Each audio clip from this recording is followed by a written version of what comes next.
Olá, seja muito bem-vindo. São 2 horas da tarde, 7 minutos. Começa agora mais um Mundo Record News, edição especial. E a gente começa falando sobre o 11º dia de guerra na Ucrânia, que veio acompanhado de mais uma tentativa fracassada. O corredor humanitário para retirar as pessoas do país não foi feito. De acordo com a Câmara de Vereadores de Mariupol, a Rússia tinha concordado em dar uma trégua nos bombardeios, mas não foi o que aconteceu. As forças russas que cercaram Mariupol continuaram bombardeando áreas que deveriam ser seguras. Separatistas pró-Rússia e a Guarda Nacional da Ucrânia trocaram acusações sobre não respeitar mais esse cessar-fogo. Era prevista a saída de pelo menos 200 mil pessoas. Até mesmo um comboio humanitário chegou a se deslocar para buscar essas pessoas em Mariupol, mas ele teve que retornar. Por lá, a situação é bastante tensa, sem energia elétrica, alimentos, água, gás e transportes. A cidade de Mariupol é um dos locais mais afetados pela ofensiva da Rússia. E para falar sobre isso, eu converso agora com o cientista político Márcio Coimbra. Boa tarde, Márcio. Muito obrigada por receber a gente. Eu começo te perguntando sobre esses corredores humanitários que na segunda rodada de negociações ficou ali acertado que seria legal fazer um corredor humanitário para essas pessoas poderem sair da Ucrânia, mas não ficou claro de que forma isso iria acontecer e que precisaria, claro, de um cessar-fogo, o que não está acontecendo. Por quê? Você pode explicar para a gente? Boa tarde, Renato. Obrigado pelo convite para estar aqui na Record News, falando com todos os teus telespectadores. Realmente, isso mostra que a gente está diante de mais um erro da Rússia, né? A Rússia acaba cometendo mais um erro, que é não conversar exatamente da forma que deveria com todos os atores que estão dentro desse processo. Quando a gente está numa situação de guerra, é muito importante existirem regras básicas para você ter o conflito, né? Existem convenções internacionais sobre guerra, sobre o caráter humanitário que você precisa ter preservado, sobre a questão de você ter corredores, sobre a questão de você ter regras mínimas sobre prisioneiros de guerra, sobre você ter a presença de médicos, de ONGs, de você ter transporte de medicamentos, de você poder levar os doentes, as pessoas feridas para outras cidades e também evacuação. A população civil, ela não é responsável pelas decisões políticas de alguns líderes que levam a uma situação de guerra. Portanto, esses líderes têm que agir com responsabilidade e dentro das regras internacionais que respeitam certas condições para a existência de uma guerra. Não é um vale-tudo. Uma guerra não é um vale-tudo. Então, todos precisam estar muito cientes de que existem regras básicas que precisam ser seguidas. E me parece que a Rússia, assim como mentiu em relação aos exercícios das tropas que mantinha nas fronteiras da Ucrânia, dizendo que eram delírios do Ocidente, de que haveria uma invasão, está falando a verdade novamente. Márcio, então a Rússia estaria aí infringindo mais uma lei internacional que impõe que não pode atingir civis durante uma guerra. A princípio, eles falaram que iam bombardear postos militares e que, obviamente, não iam atingir os civis, mas isso não está acontecendo. A prova é esse cessar-fogo que não foi atingido durante esse corredor humanitário. Quais normas, então, quais crimes de guerra a Rússia teria cometido até aqui? A gente tem dois tipos de violações em épocas de guerra e outras nem sempre só em épocas de guerra. Nós temos violações de caráter humanitário, que são crimes contra uma determinada população, limpeza étnica, algo muito parecido com o que a gente viu na antiga Iugoslávia, com o antigo ditador Slobodan Milosevic, na guerra que nós tivemos, onde inclusive a OTAN se fez presente na década de 90. E nós temos crimes de guerra, que são esses crimes que nós estamos vendo acontecer, que é você atingir a população civil, que é você não dar tempo de evacuação para as pessoas, efetivamente são essas coisas. Então, que a Rússia está cometendo crimes de guerra, isso já é fato consumado, nós já estamos vendo isso acontecer. Agora, a Rússia já está sendo também investigada pelo Tribunal Penal Internacional em relação ao cometimento de crimes contra a humanidade. Ou seja, Vladimir Putin, se sair perdedor desta guerra, ele realmente vai ter muito que se explicar e mais um fato para ele ir até o final, né? Então, a gente tem que estar muito atento ao desfecho desse teatro de guerra que está se desenhando. Tem, inclusive, um acordo ao final da guerra não exclui a atuação, por exemplo, do TPI para investigar todos esses crimes que estão ocorrendo agora, nesse momento, como o deslocamento dessas populações, você gerar essa crise de refugiados que está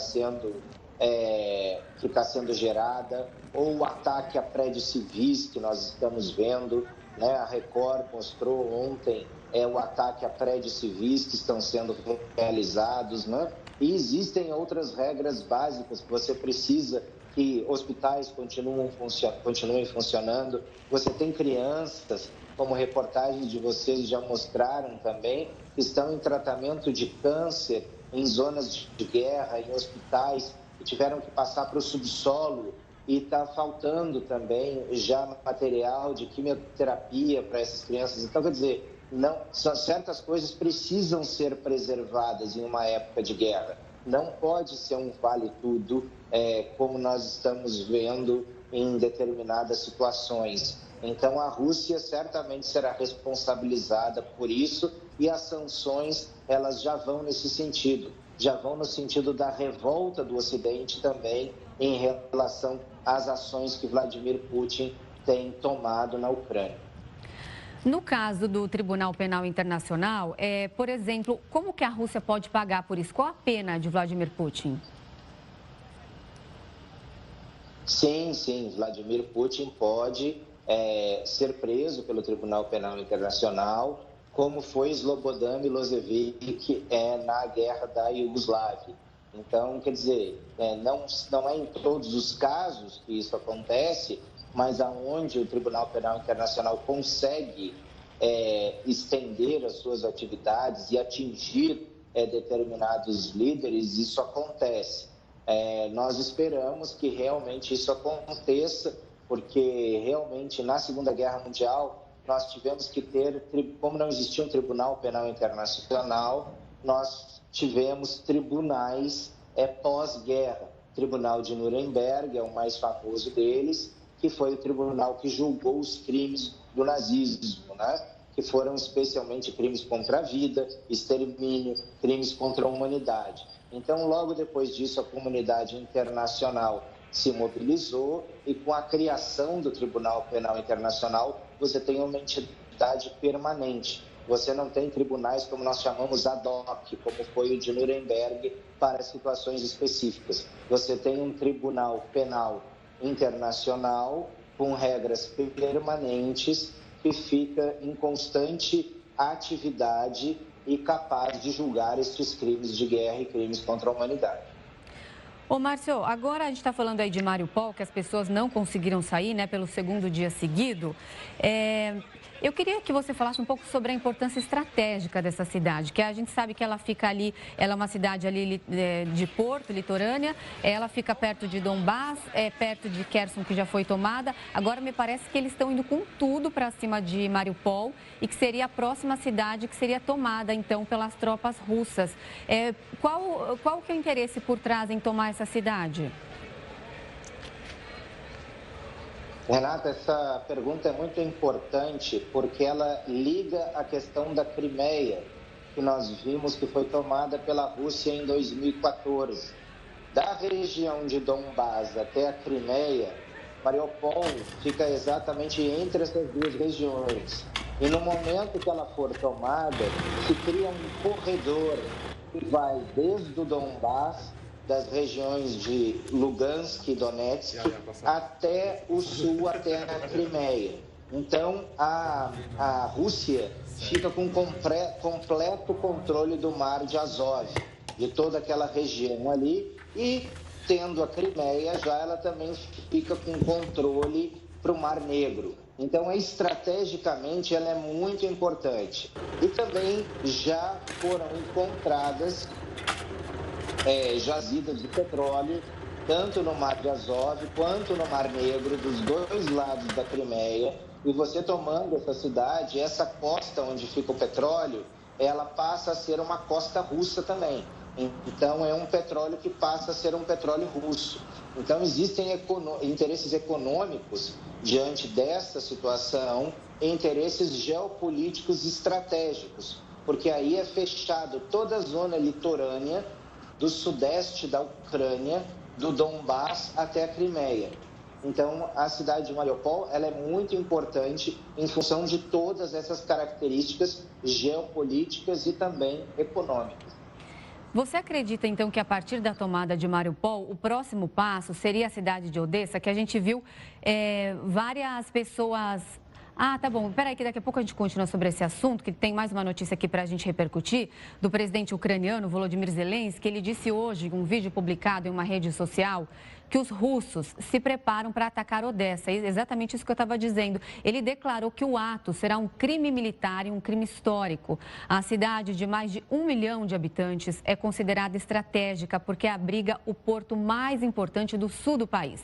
Moradores já estão montando barricadas para tentar enfrentar as tropas de Vladimir Putin. Então é isso, Márcio, que eu ia te perguntar. Se você acredita que a próxima cidade seria Odessa, por essa importância gigante aí de ter o maior porto da Ucrânia, aí ele fecharia de vez, acho que a saída para o Mar Negro. Eu vi, inclusive, que moradores estavam retirando com pás, com escavadeiras, areia da praia para poder fazer barricadas para tentar lutar contra o exército russo. Sim, Renata, exatamente. O que a gente tem ali agora é para o outro lado da Crimeia. A gente estaria entre a Crimeia e a Moldávia, né? Então, até para o prolongamento dessa guerra, a tomada de Odessa é muito importante. Odessa é uma cidade estrategicamente localizada, então você teria três cidades que são importantes no sul da Ucrânia, né? Mariupol, que a gente falou, a gente também tem Sebastopol, que é o maior porto que fica na Crimeia, já tomada pela Rússia em 2014, e do outro lado a gente tem Odessa. Então ele toma todo o controle marítimo do sul do país no momento que eles tomarem Odessa. E mais do que isso, com Odessa eles vão fechando o sul até a Moldávia.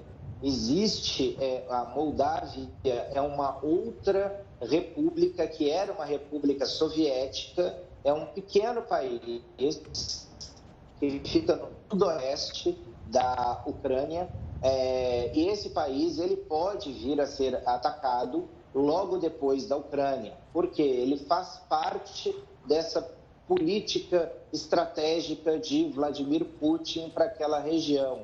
A Moldávia tem a Transnistria, a região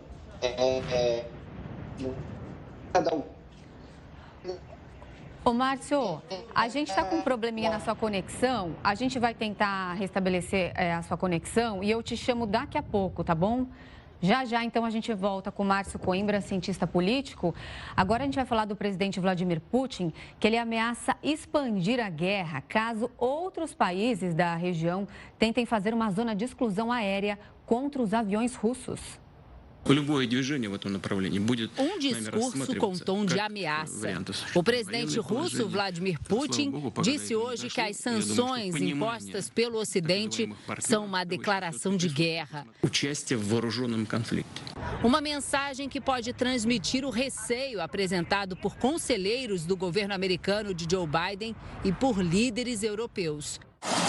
Segundo especialistas, as sanções econômicas podem deixar Putin cada vez mais isolado e fazer com que Moscou aumente ainda mais a ofensiva na Ucrânia.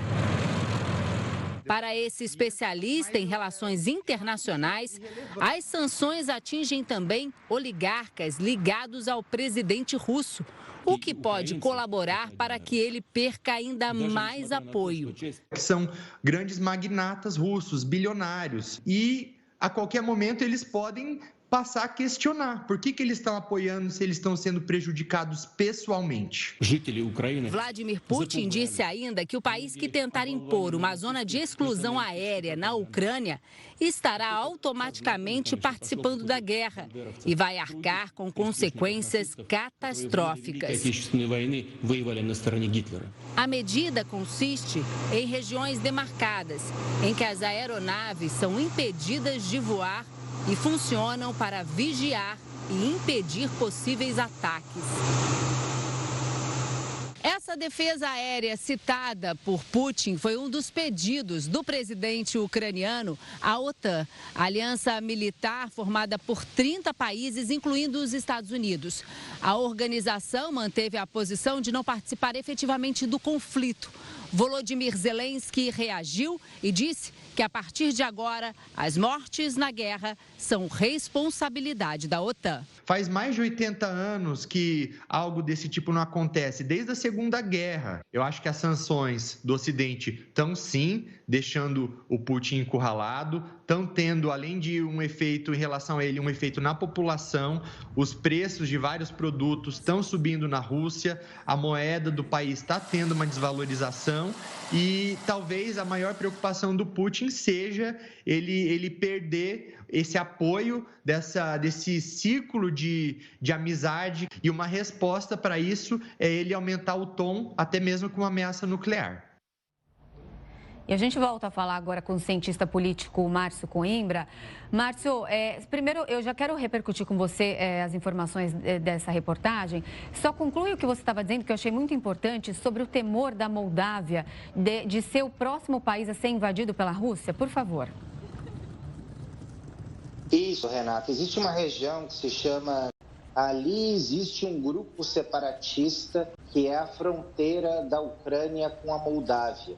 Ali existe um grupo separatista apoiado pela Rússia. E esse grupo separatista é um enclave, uma espécie de um enclave russo entre a Ucrânia e a Moldávia. Como a Moldávia é um país muito menor do que a Ucrânia e também é uma antiga república soviética, e mais do que isso, nós temos um outro problema. Nós temos o problema de que a Moldávia, ela é uma antiga república soviética e ela não está na OTAN e ela não está na União Europeia. Então, é uma situação parecida com a da Ucrânia. E, além disso, elegeu em 2020 um governo de uma mulher, Maria Sandu, que ela é pró-Europa. Então, ela deseja a entrada na União Europeia e na OTAN da Moldávia. Ou seja, ela representa o mesmo risco que a Ucrânia tem. Ou seja, Putin pode usar a mesma justificativa e simplesmente estender para a Moldávia não seria muito difícil, porque já existe esse grupo separatista nessa região que está logo depois de Odessa, a gente subindo ali pelo sudoeste da Ucrânia.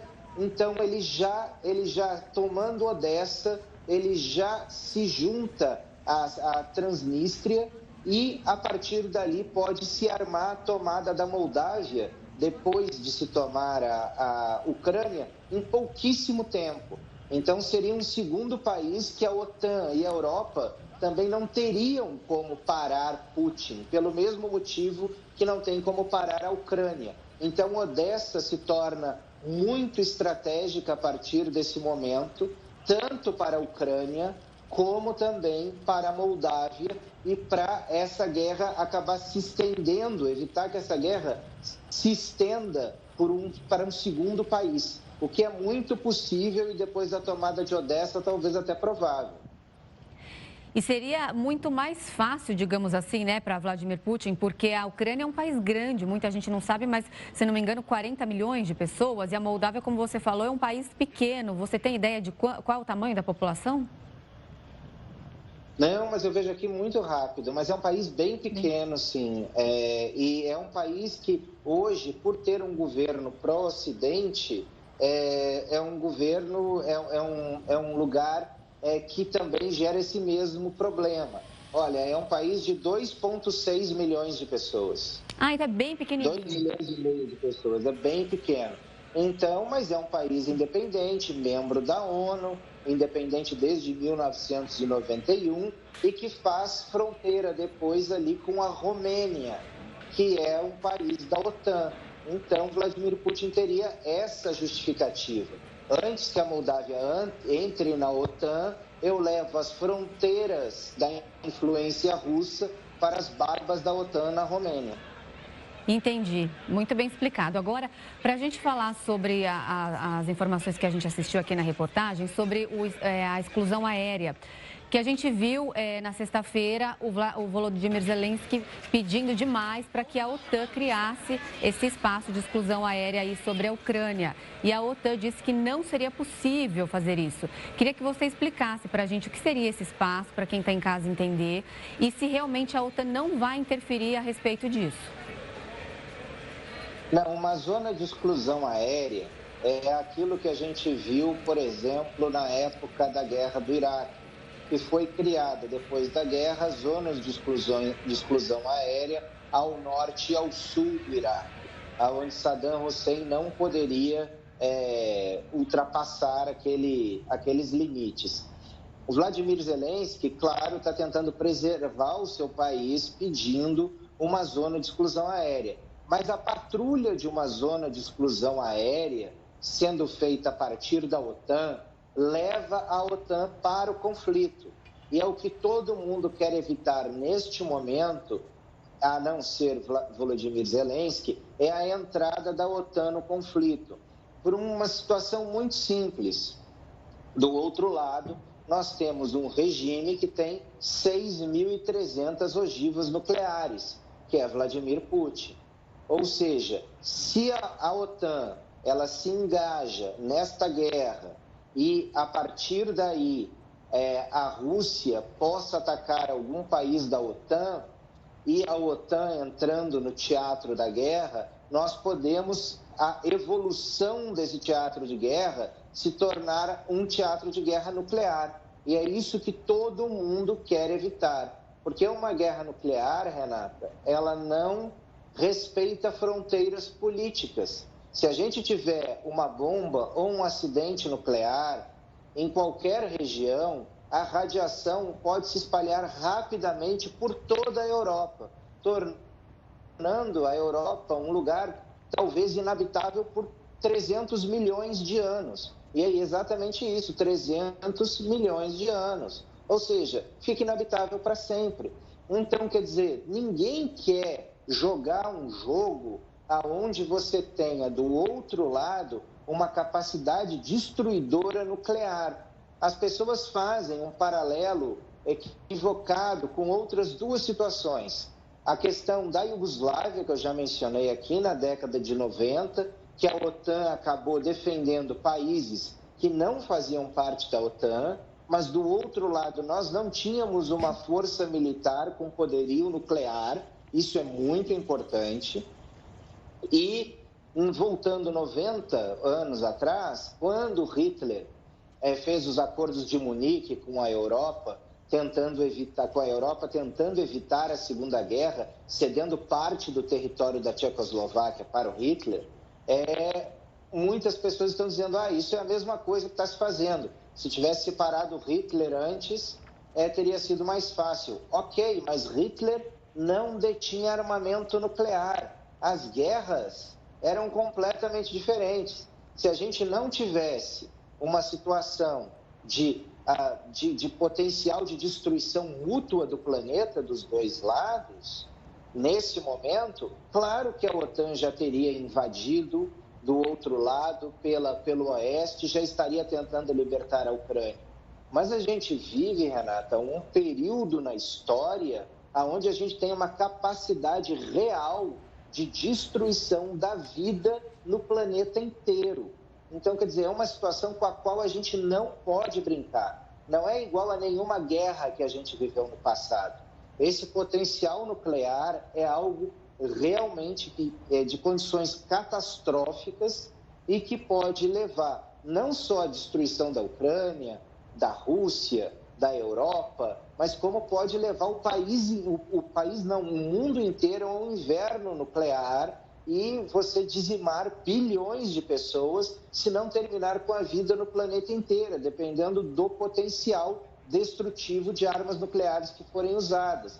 Agora, se você tem 6 mil armas nucleares de um lado e do outro lado você tem só nos Estados Unidos praticamente o equivalente, e aí você conta todos os outros países nucleares que estão na OTAN, Reino Unido, França, ou seja, você não pode entrar numa guerra desse tipo. O armamento nuclear ele serve como um elemento de dissuasão. É uma arma que as pessoas ameaçam usar, mas que não usam. Agora, a gente não pode correr o risco disso ser usado. Então, portanto, a OTAN olha para a Ucrânia e fala, gostaríamos muito de ajudar. Se você fizesse parte da OTAN, poderíamos ajudar. Mas não fazendo, nós estamos cutucando um país com 6.300 ogivas nucleares. Então, quer dizer, uma zona de exclusão aérea é trazer a OTAN para o teatro da guerra. E é tudo que a OTAN quer evitar. É isso, a OTAN sabe com quem está mexendo, né? E aí, por isso que você acha que, assim, que aconteça o que acontecer, a OTAN, então, não vai interferir. Ela pode dar esse suporte logístico, mas não vai interferir. E aproveitando esse assunto nuclear, queria que você conseguisse aí passar para a gente, se você souber, no caso aqui da América do Sul, do Brasil, em caso de uma guerra nuclear, quais seriam as consequências para cá, que estamos do outro lado? Olha, Renata, começando por aí, tudo depende da quantidade e a magnitude de material nuclear usado para os ataques, né? A gente pode ter ataques que podem atingir o mundo inteiro, porque aí você a radiação atinge a atmosfera e ela se espalha por todo o planeta, né? Com concentração em algum lugar, mas dependendo do que se possa usar, a gente pode... Eu não sou especialista no assunto, mas você pode entrar no inverno nuclear, que é o que se chama de 3 a 4 anos, até você começar a dissipar isso. Então, é como se a gente vivesse num país nublado, num mundo nublado, de 3 a 4 anos. E aí você teria problemas de fome, problemas de radiação, com mortes por câncer, de segurança alimentar, porque você não ia ter mais alimentos em grande parte do mundo, porque eles estariam contaminados.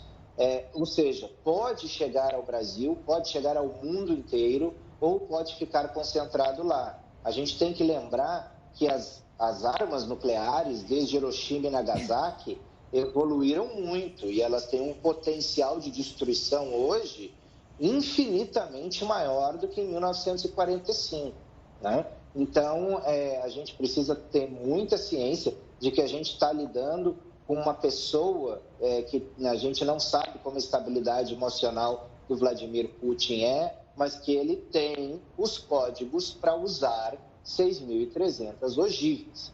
Então, como ele vai usar, onde ele vai usar e que potencial ele vai usar, se ele usar, né? Aí a gente teria que rezar para ser o mínimo possível, né?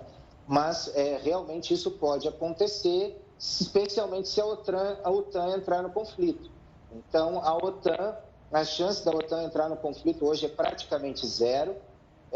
Agora, a gente tem que tomar muito cuidado, por exemplo, e a OTAN tem tomado muito esse cuidado, porque qualquer erro pode levar a OTAN para o conflito. Ou seja, um míssil com um código errado que passe da fronteira da Ucrânia e que ele venha descer em solo da Polônia ou da Romênia ou de qualquer outro lugar. A gente está lidando ali com fronteiras muito perto, né? Então pode ser que a chegada de um erro de cálculo de alguém que dispare o míssil no fronte pode vir acabar a levar a OTAN para dentro do conflito.